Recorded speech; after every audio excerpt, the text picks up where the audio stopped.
Voilà, béni soit Dieu. Mes frères et sœurs, je voudrais vous inviter à ouvrir la parole dans l'Épître aux Romains, au chapitre 5 et au verset 6. Épître aux Romains, chapitre 5, verset 6. Voilà ce que nous dit l'apôtre, inspiré par le Saint-Esprit. Car lorsque nous étions encore sans force, Christ, au temps marqué, est mort pour des impies. Je le relis, le verset est court. Car lorsque nous étions encore sans force, Christ, au temps marqué, est mort pour des impies. Je ne vais pas m'arrêter sur le sacrifice du Christ, bien que je crois que nous ne finirons jamais d'en parler, tant ce sacrifice à la croix a des conséquences inimaginables, des conséquences éternelles, des conséquences pour chaque instant de notre vie. Mais je voudrais m'arrêter sur cette expression au temps marqué. Au temps marqué. Vous savez, parfois on dit ah tiens, c'est un jour à marquer d'une pierre blanche, ou c'est un jour que l'on va marquer d'une croix sur le calendrier. C'est un jour important, c'est un jour dont on veut se souvenir. Et là, quand le Saint-Esprit inspire cette expression à l'apôtre Paul, au temps marqué, il nous fait passer un message.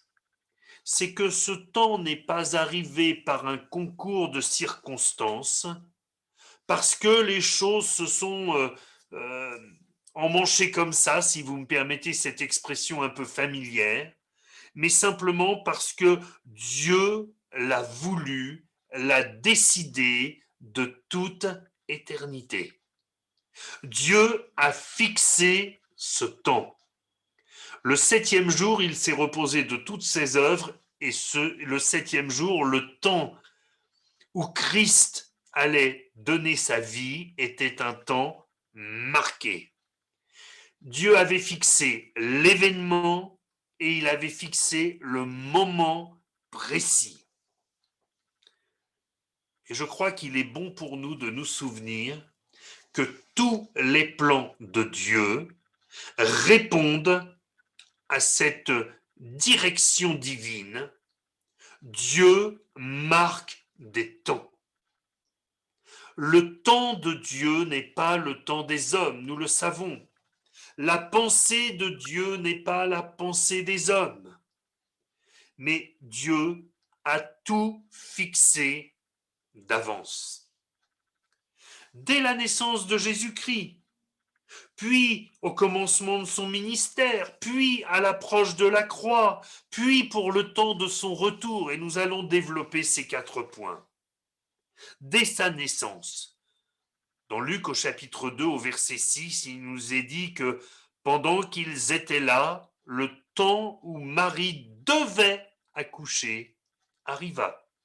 Et elle enfanta son fils premier-né, l'emmaillota et le coucha dans une crèche parce qu'il n'y avait pas de place pour eux dans l'hôtellerie. Ne croyez pas que Dieu avait oublié de faire une réservation dans l'hôtellerie. Les circonstances étaient marquées de Dieu, le temps était marqué de Dieu. Pourquoi puis-je dire que ce temps était marqué de Dieu? Tout simplement parce que Joseph habitait Nazareth, il n'habitait pas Bethléem. C'est parce qu'il y a eu un recensement qui a été ordonné par l'autorité romaine que Joseph et sa fiancée ont dû aller à Bethléem parce qu'il était de la famille de Juda et que la famille de Juda, la famille de David, devait se faire recenser à Bethléem. Dieu a voulu que le Christ naisse à Bethléem et non pas à Nazareth. D'ailleurs, si vous voulez vous amuser, demandez à votre voisin ou à votre collègue ou à quelqu'un de la famille où est né Jésus de Nazareth. Vous verrez. Le premier réflexe, c'est de répondre à Nazareth. Eh ben non, perdu, à Bethléem. Voilà. Le prophète Michée nous dit au chapitre 5, verset 1, « Et toi, Bethléem Ephrata, petite entre les milliers de Juda, De toi sortira pour moi celui qui dominera sur Israël et dont l'origine remonte aux temps anciens, au jour de l'éternité. Donc c'était fixé par Dieu. Le lieu de la naissance de Jésus était fixé par Dieu. Et s'il n'y avait pas eu ce recensement, ben Joseph n'aurait eu aucune raison d'emmener sa fiancée avec lui à Bethléem. L'endroit où Jésus est né est fixé par Dieu. Ni dans une maison, ni dans une hôtellerie, encore moins dans une maternité, mais dans une étable. Jésus arrive dans des conditions inférieures à la moyenne, lui qui est au-dessus de tout. Ça aussi, c'est fixé. Sa naissance est une naissance dans l'humilité. Voyons que dans chaque détail, Dieu a tout fixé d'avance. Commencement de son ministère, la prédication de Marc chapitre 1er verset 15 dit « Le temps est accompli, le royaume de Dieu est proche, repentez-vous et croyez à la bonne nouvelle. » Là encore, Dieu marque un temps, le temps de la repentance, le temps de la foi. Et au travers de ce temps, c'est toute la nouvelle alliance qui est proclamée. Des historiens se sont étonnés.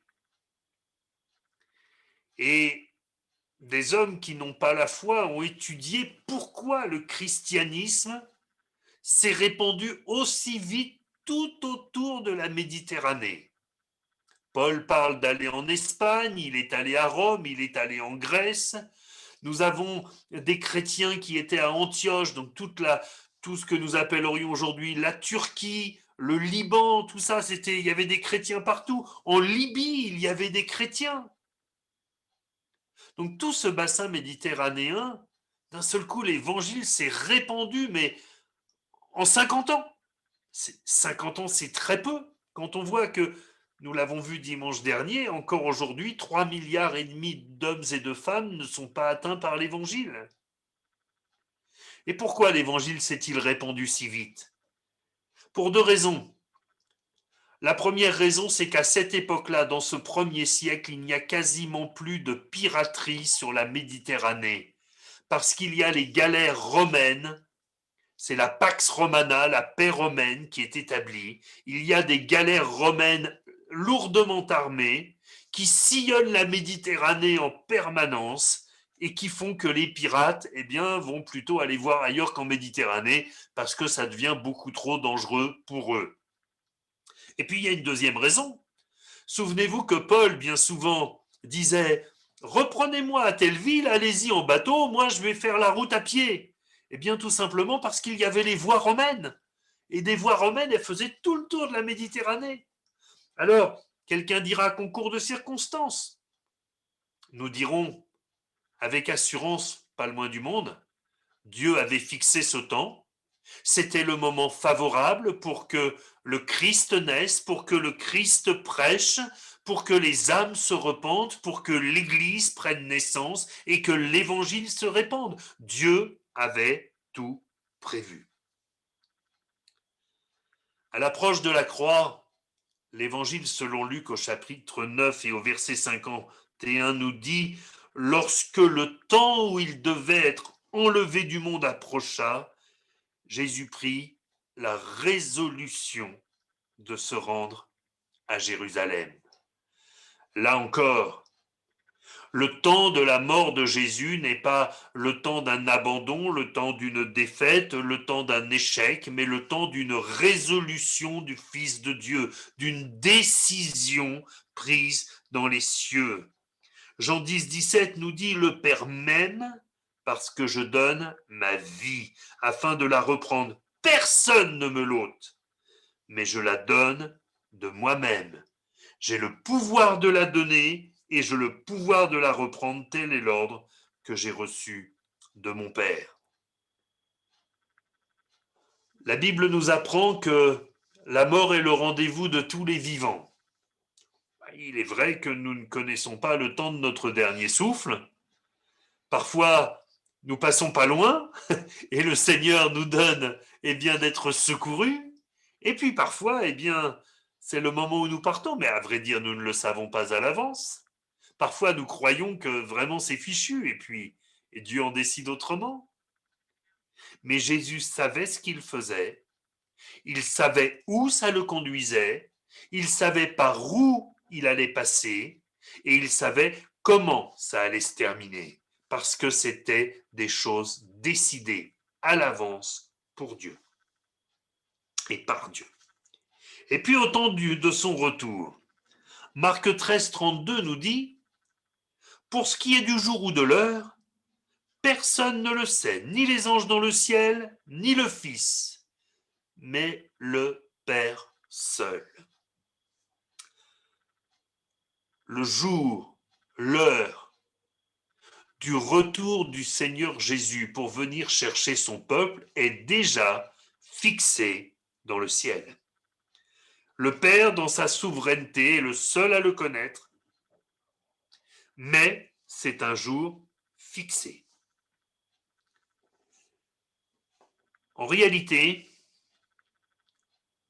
cela nous met en perspective de ce qu'est notre vie dans la foi.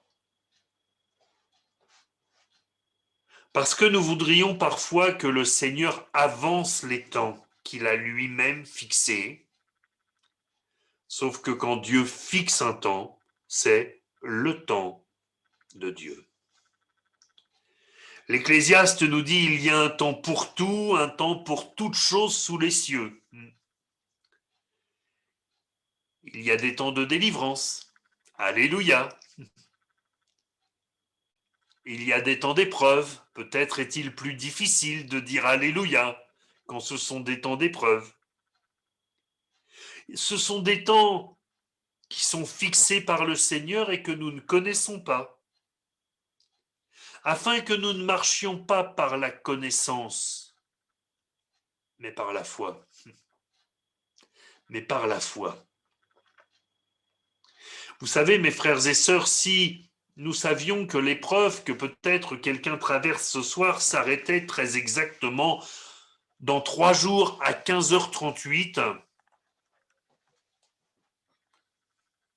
ça serait assez facile de prendre courage, même si l'épreuve est dure. Quand on sait quand ça va se terminer, on peut patienter. Mais quand on ne sait pas, on a besoin de la foi. Parce qu'il va y avoir des moments de découragement. Il va y avoir des moments où on baisse les bras. Il y a un texte qui nous renvoie au roi David qui me parle beaucoup en ce moment. David reprit courage en s'appuyant sur l'Éternel. Il ne savait pas quel était le temps fixé pour sa délivrance. Il ne savait pas comment le Seigneur allait le sortir de sa situation. Mais il a décidé de faire confiance à l'Éternel. Je ne sais pas ce qui arrivera demain, Seigneur, je décide de te faire confiance. Je décide de m'appuyer sur toi. Je sais que tu sais tout. Je sais que les choses ne sont pas soumises au hasard du calendrier ou au temps fixé par l'ennemi de mon âme, mais les choses sont entre tes mains. C'est toi qui en as fixé les temps et c'est toi qui en as fixé les circonstances. Ton amour me garantit que tu auras compassion de moi au temps marqué. Au temps marqué. Alors que nous puissions nous réjouir, mes frères, mes sœurs. Tous nous avons des difficultés, tous nous avons des épreuves. Peut-être certains en ce moment sont moins éprouvés que d'autres. Patience, patience, ça viendra. Il n'y a pas de raison. D'autres peut-être sont lourdement, durement éprouvés. Mon frère, ma sœur, prends courage en t'appuyant sur l'Éternel. Reprends courage. S'il y a eu un jour d'épreuve qui a été fixé par Dieu, il y a aussi un temps de délivrance marqué par lui. Que son nom soit glorifié. Amen. Prions ensemble le Seigneur, mes frères et sœurs. Grand Dieu du ciel, il est bon pour nous, Seigneur, de nous rappeler le prix que tu as payé pour le rachat de nos âmes. Mais aussi, Seigneur, de nous dire que tu ne nous as pas laissés, Seigneur, comme de frêles barques sur une mer déchaînée, sans nous donner des assurances au travers de la foi. Mais Seigneur, tu nous rappelles encore ce soir que s'il y a le temps de l'épreuve, il y a aussi le temps marqué de Dieu pour la délivrance. Seigneur, rien n'arrive par hasard, mais toute chose concourt au bien de ceux qui t'aiment. Alors Seigneur, nous nous en remettons à toi, afin que tu te glorifies dans nos vies. Augmente-nous la foi, Seigneur. Fais-nous grâce, ô Dieu, dans le nom de Jésus-Christ. Amen.